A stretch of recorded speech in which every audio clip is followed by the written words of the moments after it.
அன்பு ஊடக நண்பர்களுக்கு வணக்கம். இன்று சென்னை டி நகர் பகுதியில் பசுமை தாயகம் சார்பில் சென்னையின் உயிர் நாடி பள்ளிக்கரணை சதுப்பு நிலத்தை பாதுகாக்க வேண்டும் என கையெழுத்து இயக்கத்தை தொடங்கியிருக்கின்றோம். சென்னைக்கு இயற்கை கொடுத்த 4 பெரிய வரங்கள் அடையாறு, கூவமாறு, கொசஸ்தலை ஆறு மற்றும் பள்ளிக்கரணை சதுப்பு நிலம். இந்த பள்ளிக்கரணை சதுப்பு நிலம் 100 ஆண்டுகளுக்கு முன்பு 15,000 ஏக்கர் நிலப்பரப்பில் இருந்தது.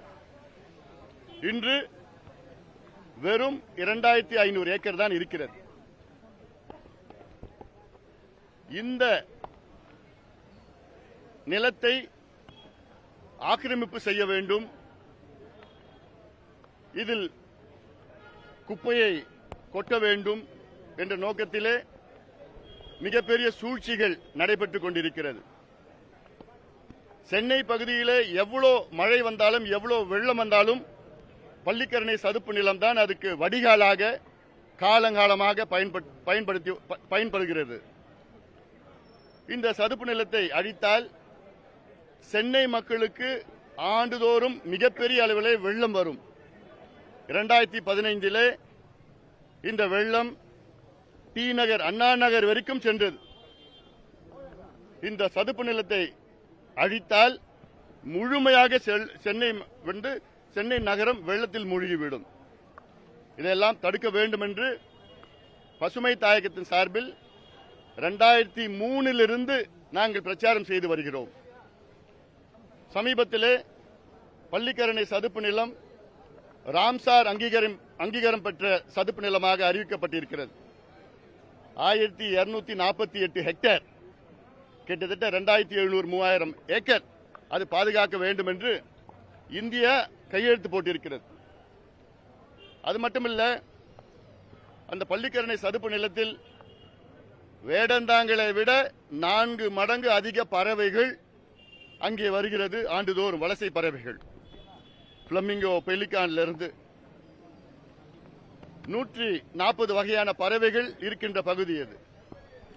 20 வகையான மீன்கள், 25 வகையான நம்முடைய தாவரங்கள், பிளான்ஸ், ஃப்ளோரா அண்ட் ஃபோனா, இதெல்லாம் நாம் பாதுகாக்க வேண்டும். அந்த சதுப்பு நிலம் வடிகாலா மட்டுமல்ல, நிலத்தடி நீரை அப்படியே உறிஞ்சி பாதுகாத்து சுத்தி இருக்கிற பகுதிகளுக்கு நிலத்தடி நீரை வழங்கிக் கொண்டிருக்கின்ற மிகப்பெரிய வரம் அது.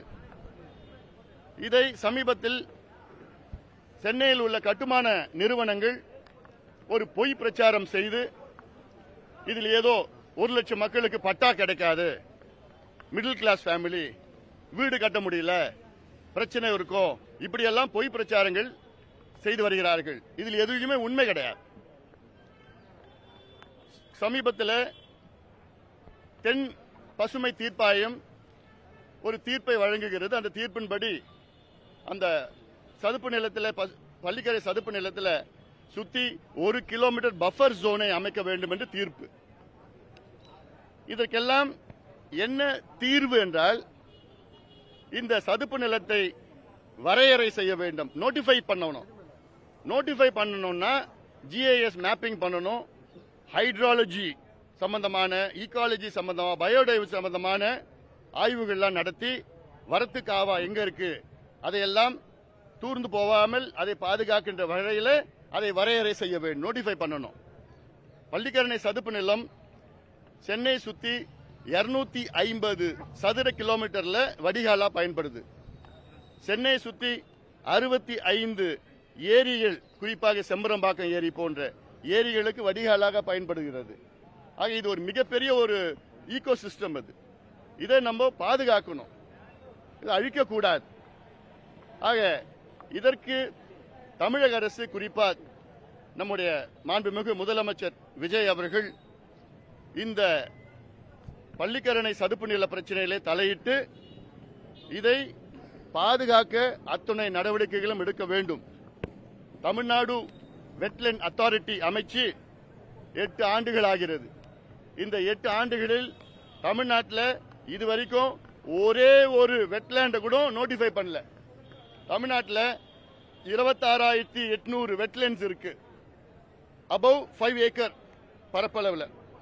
அதாவது 5 ஏக்கருக்கு மேல உள்ள பரப்பளவில் உள்ள ஈரநிலங்கள், சதுப்பு நிலங்களை வரையறை செய்ய வேண்டும் என்று உச்சநீதிமன்றம் தீர்ப்பு வழங்கி 2 ஆண்டுகள் ஆகிறது. இன்னைக்கு வரைக்கும் ஒன்னத்தை கூட நோட்டிஃபை பண்ணல, அவங்க வேலையை செய்யல. ஏன் பள்ளிக்கரணை செய்யலைன்னா வேண்டுமென்றே செய்யல. ஏன் வேண்டுமென்றே செய்யவில்லை என்றால் அப்போதுதான் கட்டுமானங்கள் அங்க கட்டலாம். இது மிகப்பெரிய சூழ்ச்சி. இருக்கிற சதுப்பு நிலத்தை அழிக்கணும். சென்னையில் ஏற்கனவே 250 ஏரியில் அழிச்சிட்டாங்க. ஏரி, முகப்பேர் ஏரி திட்டம், நேரு ஸ்டேடியம் ஏரியில கட்டினாங்க, வள்ளூர் கோட்டம் ஏரியில கட்டினாங்க, கோயம்பேடு பஸ் ஸ்டாண்ட் ஏரியில கட்டினாங்க. இப்படி 250 ஏரியில ஏற்கனவே அழிச்சிட்டாங்க. இனியும் அழிக்க கூடாது, சதுப்பு நிலத்தை அழிக்க கூடாது. மிகப்பெரிய ஒரு வரம் இது. அதனால இதை பாதுகாக்க உடனடியாக தமிழக அரசு நோட்டிஃபை பண்ணணும். நோட்டிஃபை பண்ணி நோட்டிபிகேஷன் கைட்லைன்ஸை பின்பற்றணும். நோட்டிஃபை பண்ணிட்டாங்கன்னா அங்க குப்பையை கொட்ட முடியாது. ஏன்னா இன்னைக்கு 5000 டன் குப்பைகள் தினம் அங்க ஒட்டிட்டு இருக்கிறாங்க. லட்சக்கணக்கான கழிவு நீர், திடக்கழிவு, ரா சூவேஜ் அதுல விட்டுட்டு இருக்கிறாங்க. நோட்டிஃபை பண்ணிட்டாங்கன்னா இது எதுவுமே செய்ய முடியாது. அங்க பில்டிங் உள்ள எதுவும் கட்ட முடியாது. அதை சென்னையில் நினைச்சுப்பா, சென்னைக்கு நடுவுல ஒரு பகுதி, அவ்வளோ பெரிய பகுதியை பாதுகாத்து நம் வருங்கால சந்ததியினருக்கு அதை விட்டு சென்றால் நமக்கு எவ்வளவு பெரிய ஒரு நன்மை அது. அதனால இது அரசு உடனடியாக அதை செய்ய வேண்டும். அதை செய்கின்ற வரையில் நாங்கள் பல வகை போராட்டங்களை நாங்கள் செய்வோம். முதல் கட்டமா கையெழுத்து இயக்கம், அடுத்தது போராட்டம், ஆர்ப்பாட்டம், நீதி போராட்டம், அரசியல் போராட்டம், சட்டமன்றத்துக்குள்ள எல்லாமே அத்துணை வகையிலையும் அந்த பள்ளிக்கரணை சதுப்பு நிலத்தை எப்படியாவது அதை பாதுகாக்க வேண்டும் என எங்களுடைய நோக்கம். இதற்கு இப்ப இருக்கின்ற இளையோர்கள், ஜென்சி அத்துணை பேரும் இதற்கு குரல் கொடுக்க வேண்டும். ஒவ்வொரு வகையிலும் நீங்க குரல் கொடுங்க. ஏன்னா அது உங்களுடைய சொத்து, வருங்கால சந்ததியினருடைய சொத்து. அது அங்க இல்லைன்னா சென்னையில மிகப்பெரிய வெள்ளம், உயிர் சேதம், பொருள் சேதம், எல்லாம் சேதம் வரும். அதனால இதை மனதில் வைத்து தமிழக அரசு உடனடியாக பள்ளிக்கரணை சதுப்பு நிலத்தை நோட்டிஃபை பண்ணணும், வரையறை செய்யணும், நோட்டிபிகேஷன் கைட்லைன் செய்து அதை பாதுகாப்பது தான் எங்களுடைய கோரிக்கையாக நான் வைக்கின்றோம்.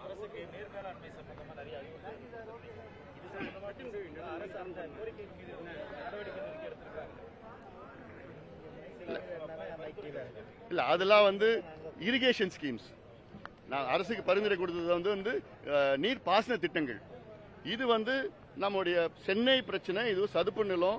இது பாதுகாத்தா தான் சென்னை வடிகாலா பயன்படுத்தும். அக்விஃபயர் எல்லாமே இருக்கும். இதுல அர்பன் பிளானிங்ல வரும். ஏன்னா இதுல சிஎம்டிஏல plan 1 greater Chennai corporation plan 1, plan 2, plan 3 இது வேண்டுமென்றே இதுல பிளான் 3, அதாவது பிளான் 2ல கொண்டு வரல.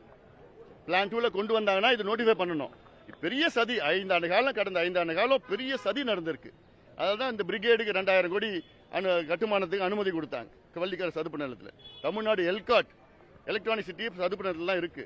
ஆக இருக்கிறது கொஞ்சம் நஞ்சத்தை நம்ம பாதுகாத்தாதான் நம்ம சென்னையில நாளைக்கு வாழ முடியும், உயிர் வாழ முடியும். அதற்கு பள்ளிக்கரணை சதுப்பு நிலம் முக்கியமா அவசியமானது. நன்றி.